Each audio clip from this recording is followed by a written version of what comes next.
Hi, I'm Mo Maduro, and this is the Active Life Over 50 podcast, providing insights and support for your life expansion and self-actualization journey. Today's episode is a negative mental attitude. You better fix this first. All right, the last episode was on positive mental attitude, and I realized that we should do one on having a negative mental attitude as well. It's almost like if you are building a race car. And you're making engine modifications to make it more powerful.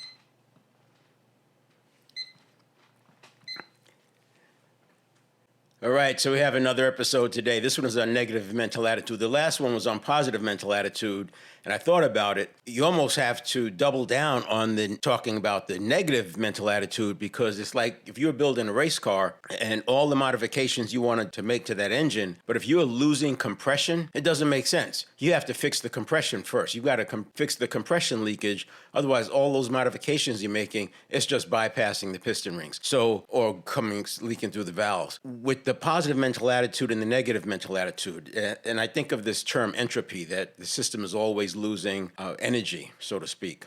Our default mode for many people is actually negative, and it makes sense. Growing up, the child is told that they're stupid, they're silly, they don't make any sense, they'll never amount to anything.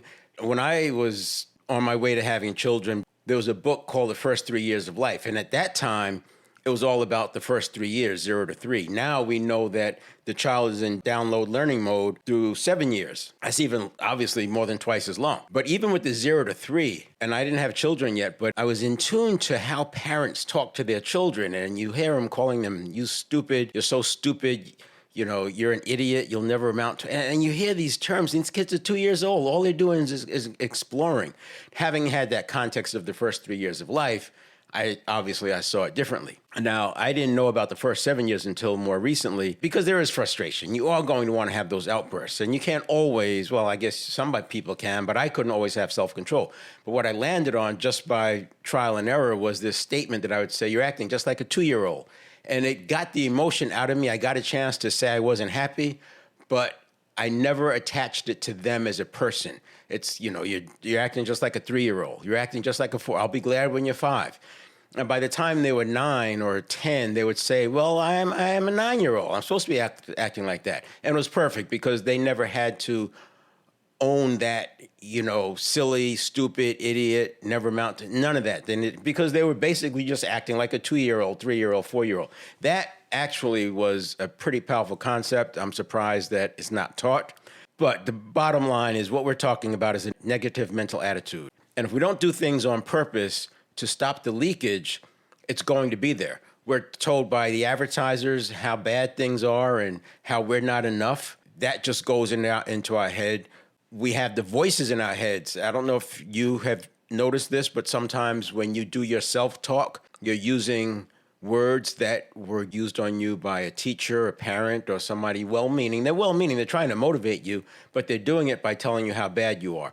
So those voices go in our head. And then when we have a little setback, because neurons that fire together, wire together, the triggering mechanism brings that voice back in. So you actually have to work hard to eradicate that negative self-talk. And if you want to know how bad it is, everybody's been through the situation where they're saying, "I can't find the salt," and it's right there in front of their face in the cabinet. "I can't find my keys," and the keys are in their hand. When we're saying can't or don't or those kinds of words, we're blocking information. We talked about the 11 million bits per second, and the reticular activating system filters and allows certain things through. Well, if I'm using negative self-talk, it's going to preclude me from hearing or seeing information that I might need, just because I'm saying I can't do it. People saying, "I tried everything. I'm miserable. I'm so depressed."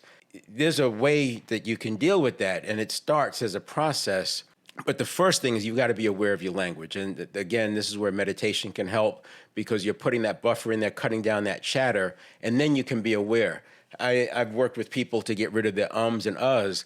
And it's interesting how people didn't even know they were saying and And we would do a workshop and people would count during a breakout session and others would count while the person was talking about something randomly. And then they would let them know how many it was. And then by the end of the workshop, you would do the counts again and they were better. It was just ways of, it starts with awareness, but there's also a triggering process. And at the time, I didn't know I was leveraging the neurons firing and wiring, but that's essentially what it is that before the is coming, you intervene with a pattern interrupt that you pre-program for yourself. Anyway, the bottom line, what I'm saying is we've got to do some things on purpose, and it starts with awareness. So you have meditation, you can do some awareness exercises, you can just have somebody talk to you and ask them, tell me if you ever hear me using negative self-talk. But once you become aware of it, I think you'll pick up on it more and more. And then the second part is you have to realize how detrimental it is. So one, it sets you into a fixed mindset.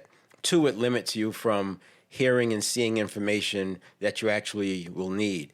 Three, it puts you into a tension spot because you're now running cortisol, you're getting into fight-flight mode because you're thinking the worst and you're not resourceful in that point. And then that would be the other one is you basically are not resourceful because you're telling yourself you can't do it. You got to work on that part.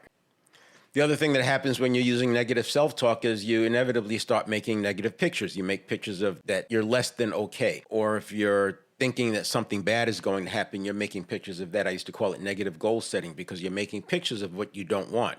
In fact, worrying is negative goal setting because in order to worry, you have to think about what you don't want, and that's going to create pictures. Talked in one of the podcasts that it's very difficult for people to remember the second worst thing that happened to them 5 years ago, let alone the second worst thing they thought might happen to them. Because the reality is these things very, very seldom actually come to pass, but we spend so much time worrying about them. And that negative self-talk, it's bad for your health. It creates situations. It puts you on fight or flight for too long, which creates stress. And so you do want to get a handle on that and stop the negative self-talk. And the first step, as I said, is becoming aware. And one of the things you can do with that is meditation. And then when you meditate, I mentioned that you want to spend 10 or 20% of that time in the meditation reminding yourself of who you don't want to be or habits you want to get rid of or things that you want to stop doing. And then setting the intention that when you spot yourself doing that, you'll correct it. The other thing that happens with negative self-talk is you actually change your physiology. You may get into more of a depressed posture, shallow breathing. Shallow breathing is never good. So we talked about box breathing and 4 deep breaths. 4 good box breaths per minute is excellent. It's hard to do sometimes to do it for an extended period, but if you're doing 4 to 6 breaths per minute, you're in a much better situation than if you're breathing very shallow, short, quick breaths. And then the final thing is because of the way neurons build myelin, so you don't actually have to go through the action. It could be thinking through it, right? And getting the neuron to fire. You can literally start building those neural pathways, building them up, wrapping with myelin so they're faster and stronger and that they're ready. And now you have these negative self-talk neural pathways getting stronger and stronger and stronger. So the longer you wait, the more work it's going to take to undo it. And you can undo it, and because we have neuroplasticity, so you can undo it.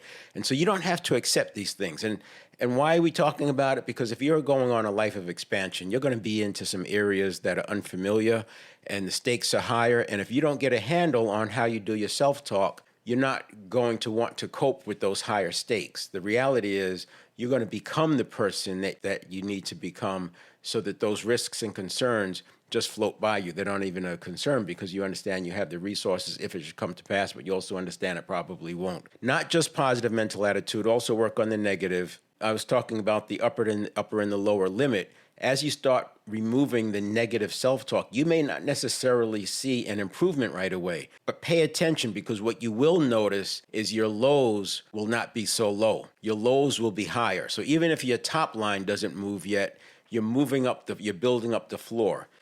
Look at frequency, the frequency of having episodic events that are negative, the severity of those events. That should become less. The more and more that you can move the negative self-talk out, the higher the floor is raised, and as you raise the floor, you get a new low. And as you get a new higher, that's a higher low, you're able to move the headroom up. Positive mental attitude, 100%, but you've got to make sure you're covering the leakage as well, and pay attention to the negative self-talk and turn that around. And we'll have resources to do that. But again, it starts with meditation, because that's going to help you become aware, and then that's going to also improve the conditioning. All right, see you next time.